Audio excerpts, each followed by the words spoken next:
All right, new video. This is going to be my first sort of look back and saying what the heck happened. I'm going to kick it off with a tool that I really like. If you type in Wrap Radar NexRad, oops, NexRad, you get this page. It's raw, unfiltered radar data. I love it because you can go back in time up to 12 hours or back to 5 days. These first two options give you a single station. If you click on regional reflectivity, I'm going to go back to Sunday morning and why I thought there was going to be a great day. It didn't quite pan out, make it 8 or 10 hours overnight. Really important when you click submit, the regional reflectivity is going to give you multiple sites. Wait until it loads. There's 120 images to load. I preloaded this one. Go to the start. So this is, let's say, 10 p.m. Birds have taken off. So this is Saturday night into Sunday. If I hit play, you can watch these birds take off. First thing that I noticed is the birds started much further south than I was expecting. I was expecting birds to take off everywhere. They started pretty much in southern Ohio, and you can actually see the birds moving forwards here on radar. So if I hit stop about now, we're looking at midnight. So they took off at 9, 10 o'clock there in southern Ohio, and 2 hours later they'd covered most of Ohio and finally starting to reach the Pili region. That's what I wanted. That looked good. One interesting thing about this radar is you get these sort of circular shapes. That just has to do with how the radar crosses the birds. Rain happens at all heights. Birds only happen at a certain height. The fact that there's a really wide donut shape here tells me that the birds that are flying over the Cleveland station here are quite high, perhaps higher than normal or higher than the stations to the south.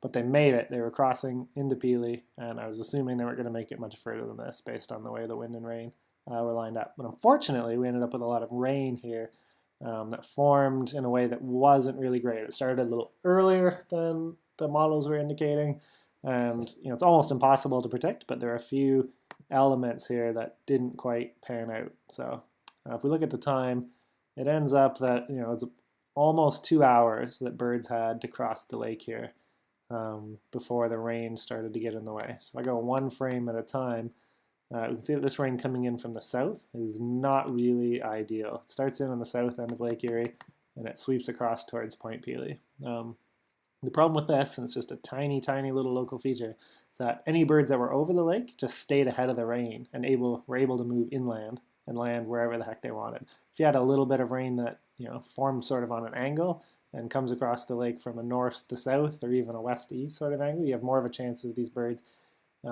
telling the rain is coming or being hit by the rain and needing to land right away at the tip of Point Pili. So this is where a big fallout day, big numbers of birds can really be on a knife edge, in that if these birds had have had a couple extra hours to migrate, there would be more concentration at the tip. If the rain had have come at a different angle, there would have been a lot more concentration. And I don't really know how exactly that would work, but it wouldn't surprise me if a couple extra hours and slightly better rain resulted in 50 times more birds at a hot spot like Pili than we actually saw Sunday morning.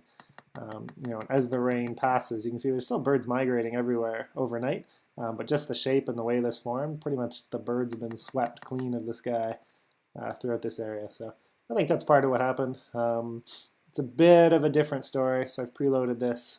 So this is now Sunday night into Monday, and I thought that was going to be pretty much a sure thing 3 or 4 days ago, and that it really showed defined rain to the north, defined rain to the west, and a big clear area for birds to migrate. But it was pretty evident, early on Sunday evening that a lot of sort of patchy localized rain had formed in between. So this is 11 p.m. I started it off. You can see there's lots of birds migrating. There's lots of birds in this part of the world today.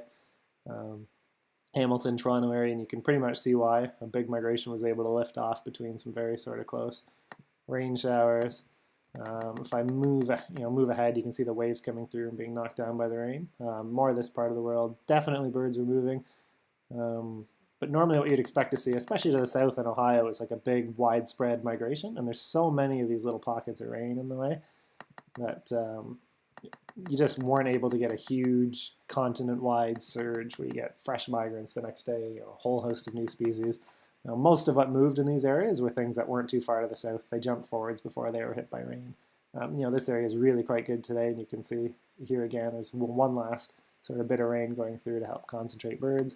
There wasn't huge numbers in southwestern Ontario based on what I've heard, and you can see why here again. The whole flyway to the south is sort of shut down. So that one is nice in a way that you could sort of tell the night before what was going to happen. So if you're planning on going in the morning, you probably could have decided where it is you wanted to go. The one that happened Saturday night into Sunday is the kind of thing, it was almost impossible to know exactly what was going to happen until it was happening. So like 11 p.m., midnight, you start to get an idea, and even then, you don't know exactly what it's going to be like unless you get out there in the morning.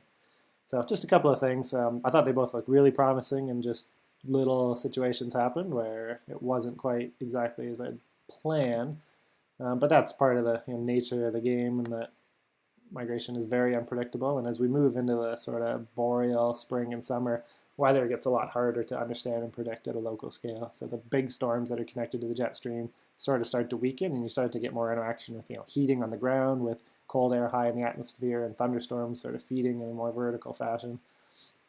But yeah, it was still quite good, I think, for the people who were out. I know I had a blast. I want to do my standard look ahead into the future here. This is a European model, 1.5 km up, temperature overlay. And if you've looked at the weather forecast for the next week, this is not going to surprise you at all, in that there's almost no winds forecast. It's presumably going to be below seasonal. There's a lot of cold air being pulled into the southern Great Lakes, and this is kind of going on for days and days. This goes out to 240 hours, so we've got May 11th here. Still cold, still north winds. Models are subject to change, especially when you get this far in the future. I'm going to say at least the next 5 to 7 days are more of a sure thing. It's not really all doom and gloom. It's great to have southwest winds this time of year. This is Wednesday morning. There's going to be sun along Lake Erie and part of Lake Ontario with a north-northwest wind.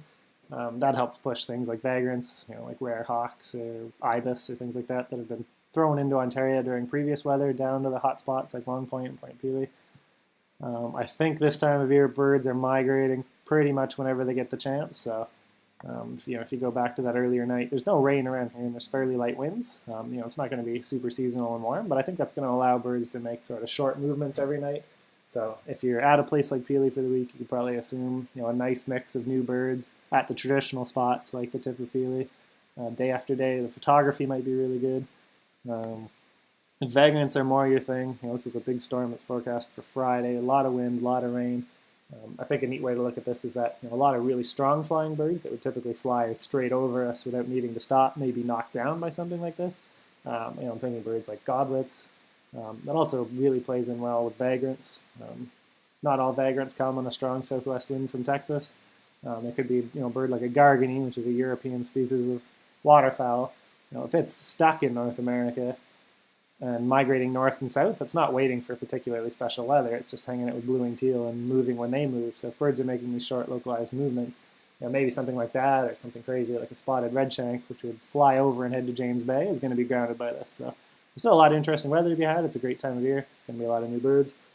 And I hope we all sort of get out in the field and are able to enjoy them. So whenever the next big surge in weather happens, I'll do my best to do another video, and we'll be back with more later.